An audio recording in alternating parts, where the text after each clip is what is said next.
Okay, good afternoon. Those of you who don't know me, I'm Major Moneymaker. Some of you have seen this uniform before. It's not an Air Force uniform. It looks a little bit different than what you're used to seeing. It is. We're going to be talking about the Army today. We're going to be talking about the Army all week.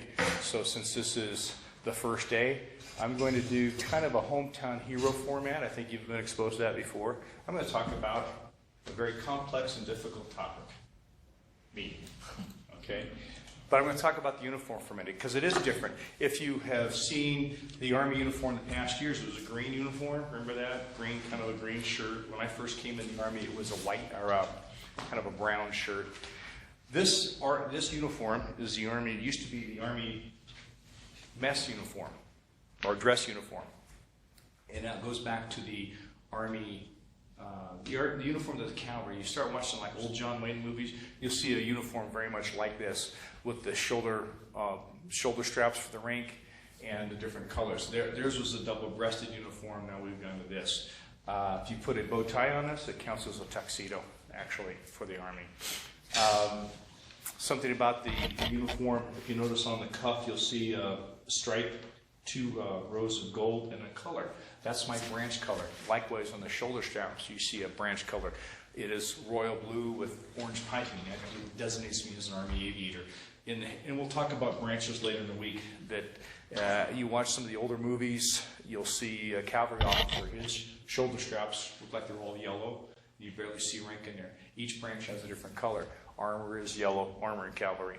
Artillery is red. Infantry was a sky blue. And there's other reds and such like that. But enough about that. About me. You guys are all in junior ROTC, so you know what ROTC stands for. I am a product of the ROTC program at the University of California at Davis.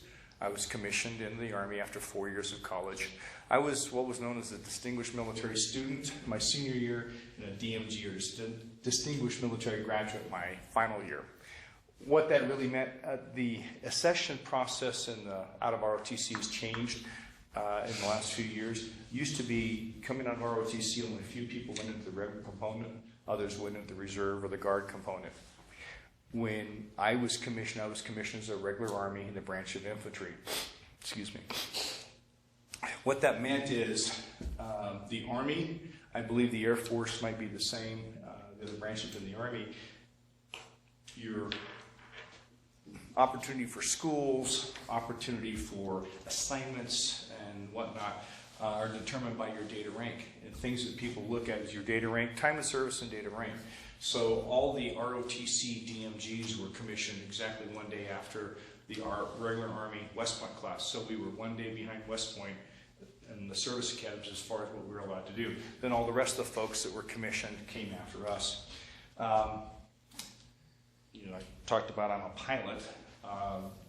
When I was first commissioned, there was no aviation branch. I went into the Army wanting to fly, but you had to spend 3 years in a ground assignment before you could go to flight school. For me, there was a very logical choice. Infantry. To me, there was no other branch in the Army. Everything in the Army supports the infantry. All the combat multipliers support the infantry. You look at the Marine Corps, really it supports the infantry. Everything supports the infantry, because no matter what we have in the way of technology, combat multipliers, high technology stuff, it still takes a guy to stand on the ground with a rifle in his hand and say, this is ours. As an Army aviator, I could fly my Cobra in and dominate terrain for a specific period of time as long as I had bullets and fuel, but I had to go away. To own the terrain, you have to put something in the ground. So for me, infantry was a logical course. So I was commissioned in the infantry. I went to something called the Infantry Officers Basic Course, or OBC. And throughout the Army, all new lieutenants go to an officer branch course. Who knows where Fort Huachuca, Arizona is? You ever heard of that place? It's down near Sierra Vista, south of Tucson. That is a branch course, schoolhouse, if you will, for the military intelligence branch, which is a combat support arm. Spread throughout the country. Fort Benning, Georgia is for the infantry. Fort Knox, Kentucky is for the armor. Fort Sill, Oklahoma is the artillery. And then military intelligence at Fort Huachuca, Arizona. So I went to Fort Benning. I went there for my basic course, airborne school, ranger school, pathfinder school, all the different Army type schools. After honing your skills as a beady-eyed killer as an infantry officer, then I went to my first assignment, which was the 82nd Airborne Division at Fort Bragg, North Carolina. I was assigned as a rifle platoon leader, so I was responsible for about 33 people, for basically everything: your health, welfare, training, what went good, what went bad, anything that happened or failed to happen on my watch, I was responsible for. That's something that the military, not just the Army, but all the military teaches you. When you come out of college and you go into the military, you have so much stuff thrown at you as far as responsibility. It's a good management program, among other things, that you take somebody else that might have had the same major as you, and they go into the civilian world. They might be in a junior executive pool, or they might be treated as the newbie, where when you walk into a military assignment as a lieutenant, you are immediately responsible for everything. So I spent, and at the 82nd, the operational tempo is pretty fast, because new lieutenants come in as other lieutenants are heading off. After about 3 years in the Army, you go to something called the captain's course or your advanced course. Teach you how to be a company commander and teaches you how to work on a staff and things like that. So as the lieutenants that had been there for 3 years were heading out to their, in my case, back to Fort Benning, new guys are coming in. So about every 6 to 8 months, you're changing jobs in an Army unit. And so you have to move quickly as far as you set up a training program. Here's where we are as far as training. This is what we want to be able to do. What's it take to get there? And you've got 6 to 8 months to put all that together. So I went from a rifle platoon to a mortar platoon. You guys know what mortars are? Yes. Indirect fire. So 81 millimeter mortar platoon. I was the direct fire support officer for the infantry company I was in. And we had a battalion at 4.2 inch or 4 deuce, and then division head, of course, artillery. I was in there for, again, about 6 to 8 months. I can't remember now, somewhere in there. For a while, I was running both platoons because my platoon sergeant was running the rifle platoon, but I kind of had overwatch on it. Although, interestingly, the main purpose of that sergeant in that platoon was to teach me as a lieutenant how to be a better officer, how to be a good company commander when the time came. I was being programmed to move up to battalion staff to work in the S3 air shop and move on to recon platoon, but I had an opportunity to go down and be a pathfinder. You guys familiar with what a pathfinder is? Yes. Okay. It's at that time, there were only 2 Pathfinder platoons in the entire Army, one at the 101st Airborne Division, one in the 82nd. So the opportunity to take charge of that unit was very inviting. And I had kind of a dual purpose. That platoon was based out of the aviation battalion division. So if I wanted to go to flight school, but better chance to kind of rub elbows with pilots and maybe help my cause along. The Pathfinders are the proponents for air assault operations, training people how to conduct an air assault, of how to tactical crossload folks in helicopters, put an air mission together, kind of kludge all that stuff together to make a successful air assault operation. Sling load, that is picking up equipment by helicopters moving around the battlefield, conducting small drop zones and such.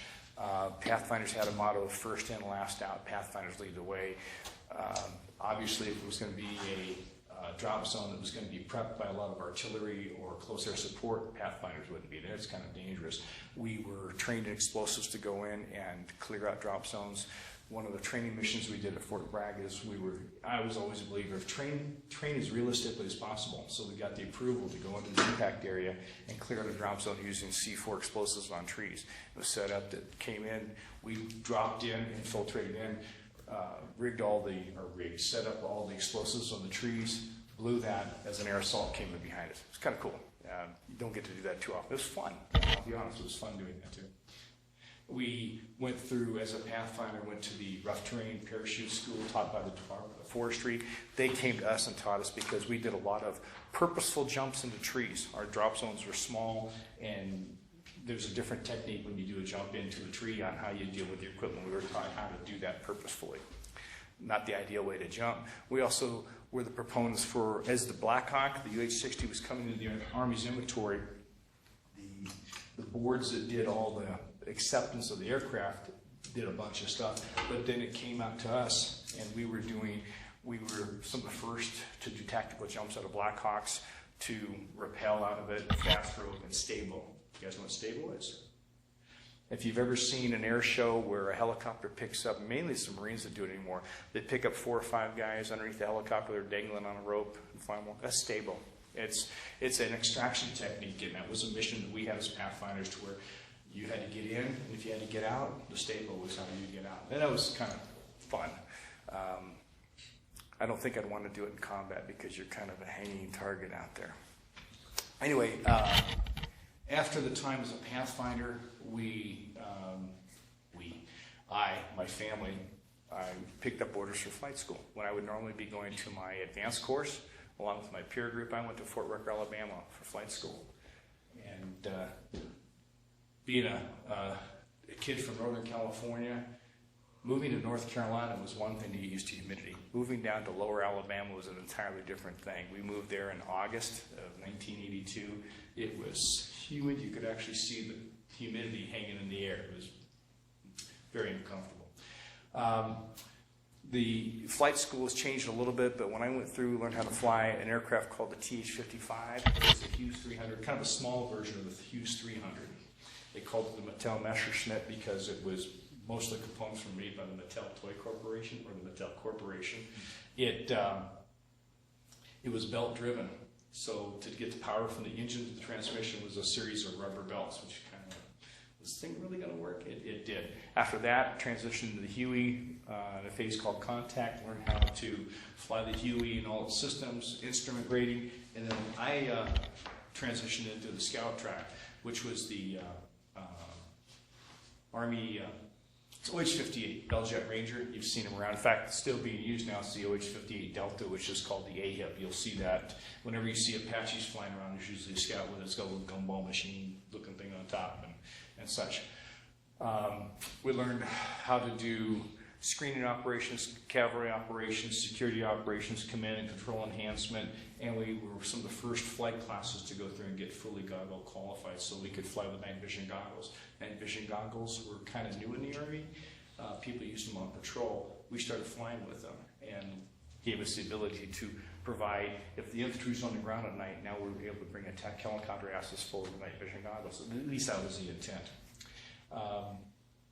After graduation, I did what was known as a turnaround transition, went from the Scout course and flight school immediately in the Cobra course. That was my objective all along, was to fly attack helicopters. And being in the Scout track, it tied in nicely with what I was going to do with attack helicopters. I flew something called the fully modernized Cobra, which, except for the Marine Corps flying them, everything I flew is in the museum now. So how relevant is this talk, right? Cobra transition was good. We learned how to do attack helicopter operations and fired the TOW, tube-launched optically tracked wire-guided missile, an anti-tank missile, the 20-millimeter cannon, and a 2.75-inch fully fin aerial rocket, about a 15-pound warhead you can shoot down range. After completion of the Cobra course, off to Germany. My first assignment as a pilot was with 3rd Armored Division in Germany. We were part of 5th Corps, also known as V Corps. At that time, Germany was set up with 2 corps, each having 2 heavy divisions, an armored division and a mechanized infantry division. And later this week, we'll talk about the differences between those as we talk more about the Army and how it's structured. The 2 heavy divisions had an armored cavalry regiment, which was the screening force. That was the eyes and ears, early warning for the Corps commander. The 11th ACR sat in the Fulda Gap. Fulda Gap is a traditional direction of invasion for forces from the east coming into Western Europe. So it was a very, very critical place to be. The 11th ACR had tanks, it had artillery, and it had helicopters. It only had 1 squadron of attack helicopters, basically. So in the event of the proverbial balloon going up, which was a euphemism for the war starting, at that moment, the 3rd Armored Division, which I was assigned to, the 8th Infantry Division, which was our sister division, immediately gave up each a company of attack helicopters, which was 21 helicopters each. And we became under the operational control of the 11th ACR. Though I wore the 3rd Armored Division patch on my shoulder, I was more of an 11th ACR pilot than I was in 3rd Armored Division, because we spent so much time going up into their general defense area, flying with them, training with them, learning. We had to be able to fly the General Defense Plan, or the GDP, without a map, basically. You know, we're in this firing position, this area. We would have our communication sheets for what the frequencies would be if the war happened. Those would change every 24 hours, but the battle positions were the same. At the time, I think there were, if you had all the assets in the world to build a bridge and no one's shooting at you, within our sector, there were only 15 areas that had the right soil and approaches that you could actually cross the Fulda River with a tank. So those became our kill zones. It didn't matter about the rest of the stuff. Those were our kill zones. So we had to know those. We had to know the battle positions, the primary high positions, how we'd move in. So we trained with 11th ACR a lot. And again, later in the week, we'll talk about covering force battles and things like that in the old traditional linear battlefield. And so though we were 3rd Army Division, we really worked for the 11th ACR. And then after the covering force was over, we'd pull back, reconstitute, and go back and fight for 3rd Army Division. At that time, I was a platoon commander. If you think back when I talked about when I first arrived at the 82nd, I was a platoon leader. Now I'm talking about platoon commander. Officers command officers. Officers lead soldiers. In a rifle platoon, mortar platoon, or pathfinder platoon, I was the only officer, so I was a platoon leader. In an aviation unit, I had many other officers. Every pilot was an officer. In fact, I had more officers than enlisted men in my company. It was numbers-wise very small. Our combat in the battlefield was rather tremendous, with 7 Cobras and 358s, and what we could do. It was a very dynamic force on the battlefield. So I was a platoon commander. While I was in Germany, we reorganized from a T1E is a term used in the Army for Table of Organization Equipment. We were an H-Series T1E, we became a J-Series T1E. So our aviation battalion became a brigade, our aviation companies became battalions, and the platoons became companies. So I got a company command out of doing the same thing I was doing as a platoon leader. After that time was over, I went back to the advanced course, the captain's course back at Fort Rucker, about 6 months long, teach you how to be a company commander, how to work on a staff, and also after the pace of being in frontline units, you usually start at 4:35 in the morning, you usually go to 7 at night. Now it was like a schoolhouse. It was 9 to 5. It was kind of nice. Get to know my wife and kid again. After that, I was assigned to Southern California. My father passed away and I asked the Army, could you assign me close to my mom? She's not doing well. So they assigned me to 6th Army, which is in Presidio, San Francisco. I was further reassigned to the 6th Army Advisors Group at a place called Los Alamitos. It's an Army airfield near Long Beach, California. In fact, if you ever go to Disneyland, you see the helicopters flying over. They're coming out of that airfield. Disneyland is a reporting point for that airfield. So I was assigned to the 40th Infantry Division Mechanized California National Guard. And I was the advisor to the Cavalry Squadron, which had 2 troops of helicopters and 2 troops of tanks. And we'll talk about troops and companies and batteries later in the week also. I thought I was going to a cavalry squadron with attack helicopters with Cobras and all that. It wasn't. It was all Mike model Huey gunships. If you ever see an old movie of King Kong that was made back in the 70s with, I think it's Beau Bridges or one of the Bridge brothers, and Jessica Lange. In the final scene, King Kong is shot off at the top of the World Trade Center. Those are Mike model Hueys, UH-1 Mike or M's. It was a Huey with 7.62 miniguns on each side and a 40mm grenade launcher on the nose. 'Twas beauty that killed the beast. Pardon? 'Twas beauty that killed the beast. It was beauty that killed the beast. Yeah, well, those helicopters came from our unit. The Hollywood came out and used our helicopters. They set up stuff and filmed stuff, and I wasn't there when it happened, obviously, but they told me about, oh yeah, they did this. In a recent movie, they came out again, just because Long Beach is close to Hollywood and gets used for things. I was disappointed when I first got there, because I'd worked with reserve units before, and their scout aircraft were the Hughes 500, OH-6. Great, I'm going to get time in OH-6. No, I had Alpha Model 58s, but Mike Model Huey. So in my flight log, I am rated as an attack helicopter pilot in both the Cobra and the Mike Model Huey. It was kind of fun to fly him. The California National Guard, the 40th Division is assigned to I Corps or First Corps. They're based out of Fort Lewis, Washington. At least they were at the time. I Corps had a mission for Korea support. So if there was ever another war in Korea, 40th Division as a mechanized infantry division was designed or assigned the mission of the heavy counterattack punch. Once the North Korean hordes were stopped, we deploy forces over. This mechanized infantry division would provide the oomph to put the Korean and North Koreans back across the border. Honestly, the chance of that mission ever happening was kind of small, pretty remote. And at the time, the Army was fielded with M60A3 tanks, and the M1 Abrams was just coming to inventory. They still had something called the M48A5 Patton tank, a very old tank, but that matched what the Koreans had. We had a better chance of doing the other mission of the National Guard, which is if mobilized by the governor for civilian disturbance, which when the Rodney King LA riots broke out, that unit was put out in the front lines. Natural disaster, we supported a couple earthquakes because our reconnaissance aircraft, scouts could quickly fly over the LA basin and check out bridges and such. And then we were getting ready to go to annual training, and just before, the morning of the annual training, we were mobilized, federalized. There's a rule called the posse commentata. I don't know if you've ever heard of that, but it's preventing military forces from conducting operations in the United States, simply put. As a regular Army officer, I couldn't participate in any of that stuff. When they federalized us to support force fire detail, now I could fly along. The Mike model Hueys, the weapon systems are bolted to the aircraft. We took those off. We deployed to Northern California to a place called Lake Pillsbury, where growing up I used to water ski. And now we're on the airfield there fighting forest fires. So my state is burning down. I'm able to do something with what I was trained to do as a pilot. We were flying forestry crews around with chainsaws, pickaxes, water, and MREs. We had dropped them off. They would work on the fires, and then we'd go back and pick them up. Oh, did I mention that these guys were convicts?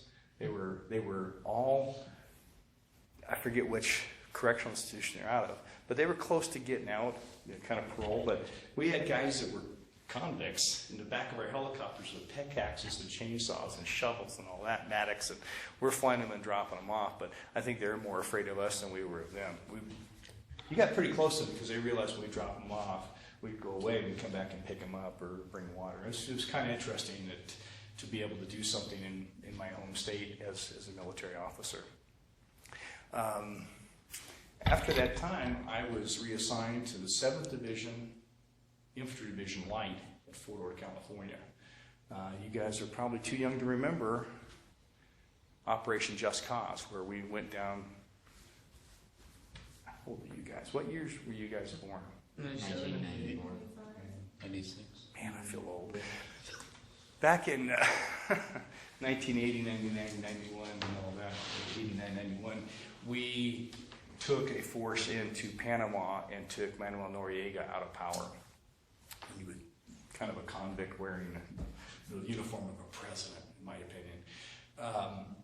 The 7th Division, though assigned to 1st Corps at Fort Lewis, was also on most of the operational plans of the Rapid Deployment Joint Task Force, which was basically 18th Airborne. 82nd Airborne Division, the 101st Airborne Division, 24th Mechanized Division out of Fort Stewart, Georgia, and the 11th ACR, because as Europe was pulled down, the 11th ACR became the 18th Corps Army Cavalry Regiment, and then the 7th Division, and a separate brigade, either the 197th or 193rd out of Fort Benning, Georgia. All these forces went down to Panama and removed this guy from power. One of our helicopters was shot down, and when it hit the water, the pilot broke his neck, so we lost a pilot in the thing. A very good friend of mine, his name was Tom Muir, was flying Blackhawks. And a small war story here for a minute. Whenever we went into a tactical flight mode, as you start to get down in the trees, and I'll talk later this week about flight school and flight techniques, but when you got down into the nap of the earth flying, which is you're really down into the trees with the Cobra, you could be hovering with the treetops sitting beside you and the Cobra sitting between them. Whenever we went into that mode, regulation was to take your visor on your helmet and slide it down. What's a clear plastic visor? What good will that do, right? You kind of always scoffed at that. My friend Tom Muir, he was a captain also, was shot in the head with a 7.62 round, or 308. He was, unfortunately, the Black Hawk he was flying got sprayed, got lit up by ground fire. Several people in the back were wounded, a couple were killed. They were from the 82nd that were flying around. And as Tom was leaning forward to tune a radio, the round came through his visor, deflected it, it entered his head right here. went along the eyebrow and came out. And that visor saved his life. At the memorial service for the pilot that was killed, I'd seen Tom on TV receiving a Purple Heart sitting in a hospital. He had bandage and stuff on his head, and General Thurman was putting his Purple Heart on his pillow and all that. Here, 4 or 5 days later, he's back at Fort Ord. Looked like he had a bad case of acne. Didn't heal right here, and a little butterfly stitch. He took a 7.62 round to the head. Very lucky, you know. But, pardon? Liquefied his brain. Pardon? If that round had hit his head. Oh, it would, yeah. It would told him that this thunderstorm, I'm not standing next to you because all your good luck's been used up. And the funny thing was, the Brigade XO was standing outside and we're talking to him, and Tom's not wearing his Purple Heart. We were in the Class A uniform. He goes, "Where's your Purple Heart?" He goes, "I didn't earn it." He didn't feel that he earned a Purple Heart because people got shot up pretty bad in the back, and he just had a couple scratches. That's the type of guy he was. He was sincere about it too. Anyway, Fort Ord, I was the S3, and that meant I was the Operations Plans and Training Officer for the attack helicopter battalion I was attached to at Fort Ord.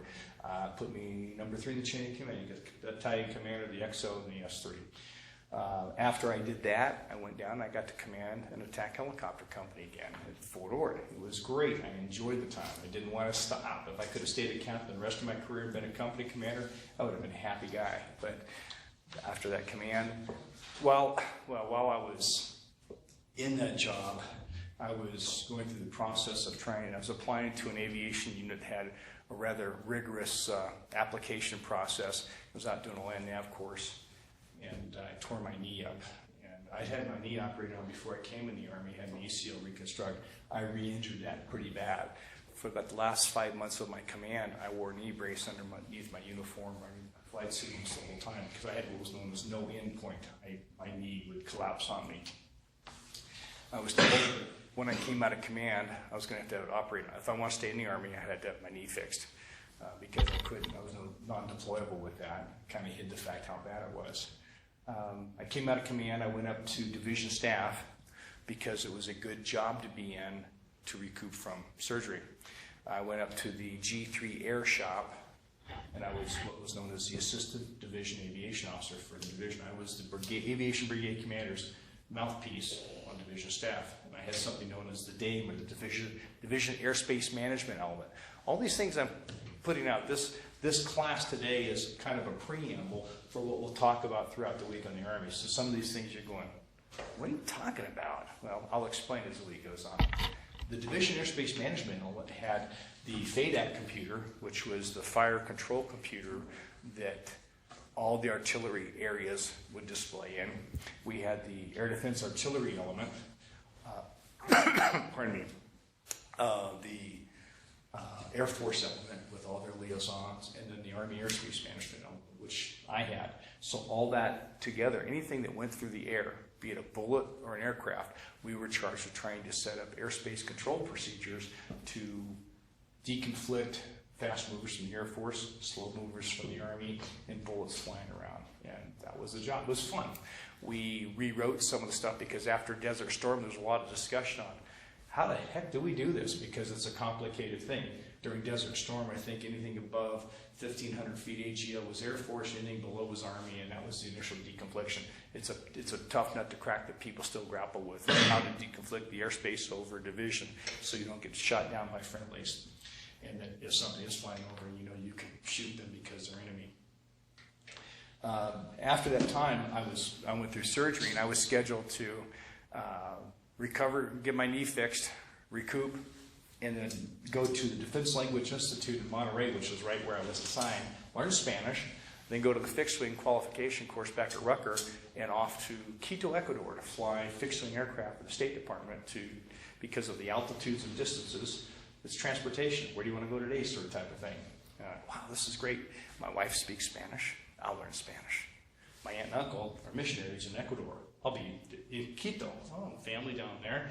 And, oh, wow, by the way, I'm going to have a commercial pilot's license in a multi-engine turboprop aircraft that resembles many of the commuter aircraft you see. Great profession for when I retire from the Army. I went to the hospital, had my knee fixed, and got infected. a 4-day stay turned into almost 4 months, and I almost lost my leg. But I walked out with everything that I'm supposed to have attached, but the Ecuadorian job was off the table, so I ended up going overseas to Japan for 3 years with my family. And I worked in the U.S. Army Japan 9th Corps. The headquarters building was designed by General Douglas MacArthur when he was the military governor of Japan. That's where he was based out of. There's a lot of history in the building and such. I was working in the G3 shop, the simulation studies branch. We did computer-aided wargaming. We set up exercises that would exercise the entire U.S. military force in Japan, the Marine Corps, the Air Force, the Navy, the Army, and the Japanese Ground Self-Defense Force. And we were training the staffs. It was an exercise called Yamasakura, and worked on that for 3 years. It was interesting dealing with the Japanese, dealing with the counselor staff. One of our exercises, we always put flash traffic exercise on the top, but either the printer didn't work right for some reason. Folks thought that there was a real exercise, non-combatant evacuation, kneel happening, and it got the ambassador off the tennis court to deal with the kneel. That's a guy named Walter Mondale, who had been Vice President of the United States at one point. And once he found out it was going on, he was, man, include us in all this stuff. It was interesting dealing, basically the Japanese Pentagon, we'd go there and work. It was at the Roppongi district, and meeting the Japanese, meeting the chief of staff of the Japanese Army. Interesting experience and such. Learning how to eat sushi was an interesting experience. I was reaching the end of my career. When you put your retirement paperwork in, the Army will assign you geographically close to where you want to retire. You're not counted against the in-strength manning, so I asked to be assigned to Northern California, so back to the Presidio, and I worked with a reserve division called it was the 91st Training Division, and we worked with exercising staffs, simulation wargaming, and so I was assigned there. It was kind of cool to live in San Francisco and the Presidio, commute to the East Bay each day and being back there, and that was, man, 18 years ago. Time flies. Anyway, that's my career from college to retirement. Now, some of the crazy, somebody asked me, are there any regrets? Yeah. When I was in the infantry, aviation was not a branch. And there's another branch we have now that was not a branch, Special Forces. Both were considered career killers to an Army officer, because as an infantry officer, you would spend 3 years as an infantry officer, 3 years as a pilot, 3 years as an infantry officer, 3 years as a pilot, and back and forth, because you had to stay smart in both. Same thing with Special Forces. A lot of special operators would come up and just hang out in the infantry for a while. Well, when you look at competitive slots like a company command, if you're an infantry battalion commander and you've got only so many command slots, and you've got a lot of captains or lieutenants, senior lieutenants or captains wanting that job, are you going to give that command slot to a guy that's going to be there all the time, or a guy that's going to every 3 years go away and fly helicopters? So it was very difficult to get promoted a lot of captains into their career, pilots into their career as captains, because it was like a catch-22. To be a company commander in aviation until the new TONE came out, you had to be a major. But in order to be a major, you had to have company command, so you couldn't get there. Special Forces, same type of thing, kind of a career killer. I'd always wanted to fly, and so I chose aviation. But at the time I was going up to be the Pathfinder, my battalion commander goes, "Have you thought about Special Forces?" I have, but to me it seemed like a career killer. I think if I could go back to that day in 1980, offer that again, I would have gone Special Forces instead of aviation. That more of that was in my blood. That's really the only regret I have about my whole military career, is that choice. I was trying to get into an aviation unit when I hurt my knee. It was Task Force 160th, 160th Special Operations Aviation Regiment. And one of the company commanders, aviation company commanders at Fort Bragg, when I was a Pathfinder, was commander. He came through and recruited to it for Ord. He goes, "Have you thought about coming to fly for us?" And hadn't thought about it, but wow, that'd be cool. It was during the land nav part of, you had to do certain things in your unit to show that you were in shape and all sorts of stuff like that. Then you'd go back and go through the process there. I didn't even make it there. I tore my knee up and that into that. When I was, you guys, freshman, sophomore, junior, senior? What's the age group? Sophomore. Sophomore, okay. When I was a sophomore in high school, I knew I wanted to go to the military. 2 years before that, I'd gone to Norton Air Force Base and visited my older brother who was in the Air Force. He's a retired Air Force, Master Sergeant. I actually get Air Force right mixed up. He took me out in the flight line, got to walk on to an aircraft called the C-141 Starlifter. And something about the smell of the JP-8, JP-4, the sense of urgency, the sense of camaraderie. I want to do this for a living. I knew at that age I wanted to be in the military. When I was a freshman in college, right out of high school, I went down to the University of San Francisco and took the testing for Air Force ROTC. It was only a 2-year program, so I would have had to, 1 more year of junior, I was going to a junior college and then on. I was oriented more towards the Air Force at that time of my life in high school. It wasn't until about mid-70s that I started looking at the Army going, oh, this would be cool. And decided I liked the Army. I could do all the things I wanted to, plus the infantry, I could fly, all this sort of stuff. But I knew at an early age I wanted to do it for a living. And I look back with absolutely no regrets. Everything I did. There are times in any job, you go in, you have a day, and it's a lousy day. But in the military, you could go home, get a good night's sleep, come back, and it's another day. I can't think of a day that I did not look forward to getting up and going to work in the Army. In the 20 years I was in, I absolutely loved it. I know it would have been the same in other branches also, whether I'd gone Navy. My family was Navy. I'm the black sheep of the family. Everyone except for my older brother was Navy. He went Air Force. My dad couldn't understand why I wanted to be a dog face. My dad had been in the Navy in World War II. He was ran a landing craft. He was at Iwo Jima, bringing folks in and out. In fact, small family history. Recently, there was a family get-together, and an uncle who was in the infantry and invaded the Philippines. He showed me a picture. He goes, I'm in that picture. And it's an aerial shot of landing craft. He goes, and your father is too. They were both 2 brothers out of a large family. My dad was running landing craft, and my uncle was going ashore. They didn't know they were both there. Yes, sir? My great-grandpa was part of a airborne division, and he showed me a picture of it from the top view. Oh, yeah? Of the Philippines, and said he was in there too. Yeah, I think that was 17th Airborne Division that was in the Philippines. And it's any chance you have to get around a family member, or if you're visited VA, someone who served in World War II, talk to them. It's history, it's living history that's evaporating as time goes by. On that point, when I was a lieutenant at the 82nd, one of my soldiers was selected as a Division Soldier of the Year. It was a competition. And it was pretty good for him. I mean, it's strong competition. The 82nd Division Association flew his family out for, usually around Memorial Day weekend, they do a large division review, a division on parade session. So I went to some things I would normally not have gone to as lieutenant. We were checking out the hotel that his parents were going to stay at, and there's a bunch of guys wearing VFW hats, little garrison cap, and they have jump wings and all this sort of stuff. And talked to him. I was in my greens or I can't remember what I was wearing, but I was in uniform. And so I was definitely an 82nd Airborne Division officer. Came up and talked to these guys. And when you're on jump status, behind your wings you wear a background. It's color-coded to match your unit. Mine was blue with a red border with 1 hash on each side, meaning first CO5. Guy came up and saw that was first CO5. My wings have a star on top. It means I'm a senior parachutist. I've got a certain number of jumps, and I went to jump master school and such. This guy came up, and if you ever see a guy with jump wings that have little brass stars on them, that means those are combat jumps. That's a big difference from just a regular old jumping out of an airplane and nobody shooting at you.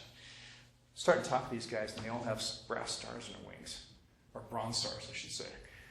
And I'm counting, here's guys. One guy had jump wings and 4 stars. The 82nd made 4 jumps during World War II. And that meant he'd met all 4 jumps with the 82nd. Yes, sir? Okay, thank you. One of the guys had 3 stars. And he goes, wow, does it still take 35 jumps to be a senior parachutist? Yes, it does. Wow, I've only got 8 jumps. It takes 5 jumps to get through jump school. So this guy made 5 jumps, and the next 3 jumps were all in the combat. There was one guy that he didn't finish jump school. Basically, his 5th jump was in the combat. And talking to these guys, living history, these guys that jumped into Normandy. And when you watch the movie D-Day with John Wayne or Saving Private Ryan and see what they went through, to talk to these guys. Some don't like to talk about it because it brings back bad memories. But it's you can talk to someone and get pictures. My uncle, he's 86. He never talked about it. That day he brought the pictures out. And it was remarkable to see because it's history. It's history. Any questions? Hopefully I didn't put any of you to sleep. Good. Well, how do we turn this off?